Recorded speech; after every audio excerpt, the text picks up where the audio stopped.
श्री सद्गुरु देवाय नमः। भाइयों बहनों, कलिकाल में राम नाम से बढ़कर कुछ नहीं है।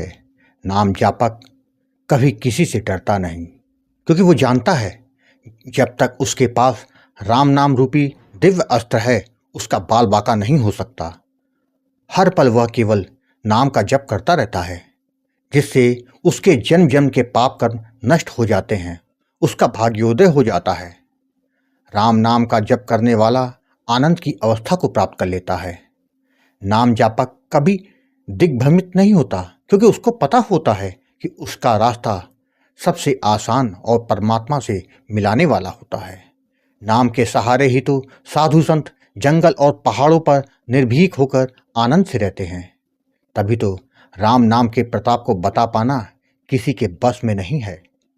जीव पर माया का असर इतना होता है कि वह इस नश्वर संसार को अपना मानकर केवल दुख ही झेलता रहता है और रोता है। जिस दिन उसको पता चल जाता है कि वह इस संसार में केवल परमात्मा को पाने के लिए आया है, बस समझो उसका बेड़ा पार होने से कोई भी उसको नहीं रोक सकता। केवल नाम जप करो। आज जो कथा सुनाने जा रहा हूँ, कानपुर से विशाल जी ने भेजी है। इस कथा को सुनकर आप भी नाम जपने को विवश हो जाएंगी। इस कथा को जानने के लिए इस वीडियो को आखिर तक अवश्य देखिएगा। उससे पहले जिन लोगों ने गोकुल भवन अयोध्या यूट्यूब चैनल को सब्सक्राइब नहीं किया है, उनसे निवेदन है कि चैनल को सब्सक्राइब करके बेल आइकन अवश्य दबा दें, जिससे नए वीडियो के नोटिफिकेशन लगातार आपको मिलते रहें। और साथ ही अगर आपको राधा नाम की महिमा, बांके बिहारी और वृंदावन से जुड़ी प्रेरणादायक सच्ची कथाओं का आनंद लेना है तो हमारे दूसरे चैनल अच्युत प्रभात को जरूर सब्सक्राइब कर लें। विशाल जी ने बताया कि गुरुजी, राम नाम की महिमा अपरंपार है।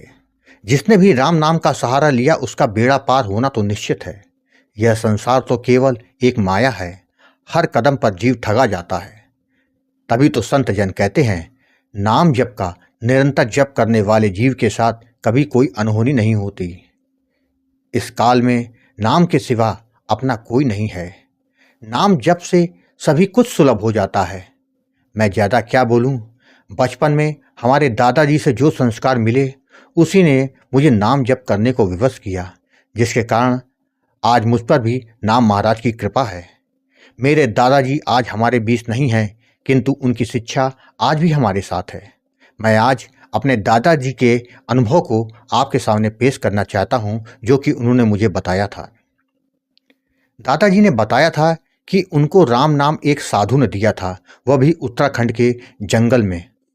उन्होंने बताया कि बात सन 1956 के आसपास की है। वह अपने दोस्त के साथ बद्री धाम की यात्रा पर गए थे।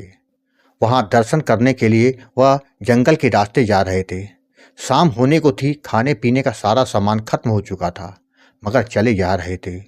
उनको लग रहा था कि वो रास्ता भटक गए हैं, जिसके कारण अंदर डर भी लग रहा था। उसी जंगल में अचानक एक साधु मिला, जिसके हाथ में एक डंडा था।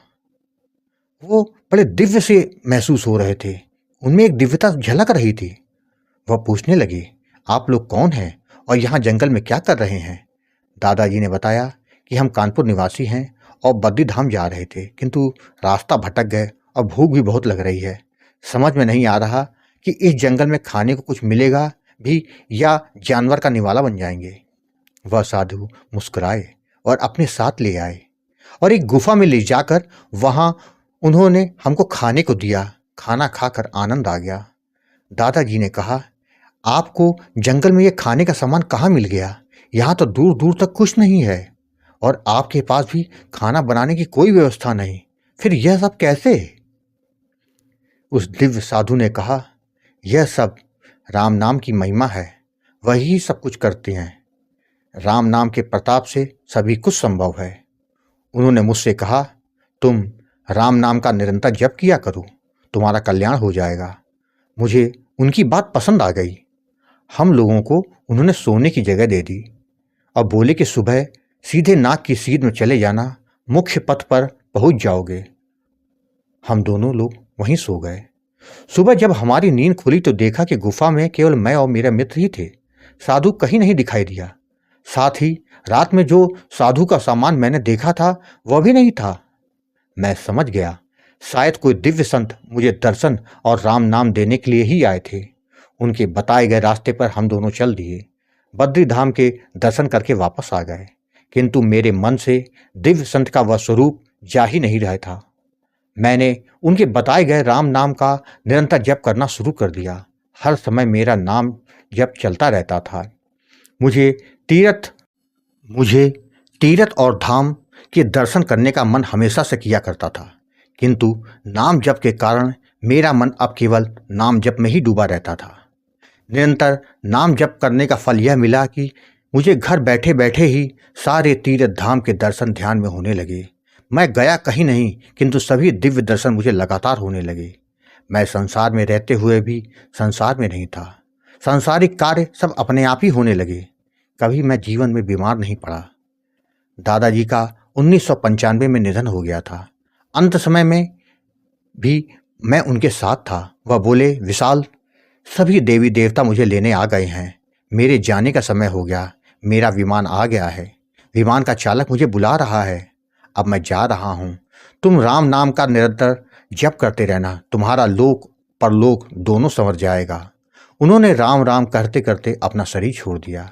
उनके बताए हुए राम नाम का मैं निरंतर जप किया करता हूँ, जिससे मेरा कल्याण ही हो रहा है, दिव्य दर्शन भी हो रहे हैं। गुरुजी, आप जो कार्य कर रहे हैं वह बहुत ही पुनीत कार्य है, जिससे कारण लोगों का उद्धार होना निश्चित है। जो भी आपके बताए गए रास्ते पर चलेगा उसका लोक परलोक दोनों ही संवर जाएगा। आपके इस कार्य के लिए आपको साधुवाद है। भाइयों बहनों, आपने देखा नाम का महत्व क्या है। जीव की सभी अभिलाषा पूरी हो जाती है। जीव को केवल भाव और विश्वास के साथ नाम का निरंतर जप करना है। बाकी सभी कुछ नाम महाराज पर छोड़ देना चाहिए। आपको कथा अच्छी लगी हो तो कमेंट में जय श्री राम लिखना मत भूलिएगा, जिससे दास का मनोबल लगातार बढ़ता रहे और अच्छे प्रेरणादायक वीडियो आपको प्रस्तुत करता रहूं। आपसे निवेदन है, अगर आपके पास भी राम नाम का अनुभव हो तो उसको मेरे ईमेल पर भेज सकते हैं, जिस पर वीडियो बनाकर अपने चैनल में अवश्य प्रस्तुत करूंगा।